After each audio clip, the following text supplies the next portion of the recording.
রনি ৮ বছরের ছেলে school bag পিঠে নিয়ে বাড়ি ফিরছে, হাতে চকলেট ভর্তি প্যাকেট।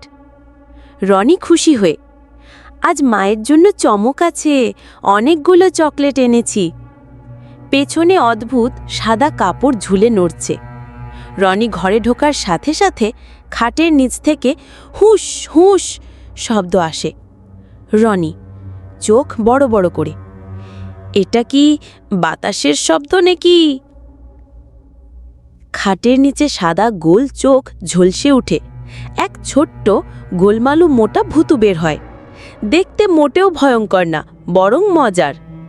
ভূতু গলা চড়িয়ে, আমি চকলেট ভূত, আমি কেবল চকলেট খাই। রনি হেসে চেপে, ভূতুর আবার চকলেট খাওয়ার শখ? ভূত চুপি চুপি চকলেটের দিকে হাত বাড়ায়, কিন্তু রনি ব্যাগ ধরে রাখে।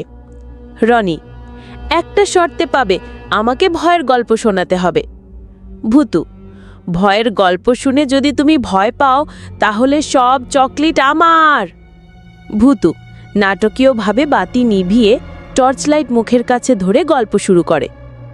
ভূতু, একদিন ছিল এক বাড়ি যেখানে সব চকলেট রাতে উড়ে উড়ে চলে যেত। রনি গল্প শুনতে শুনতে হেসে লুটোপুটি খায়, কারণ গল্পে ভূতুর বানানো আজগুবি কাণ্ড।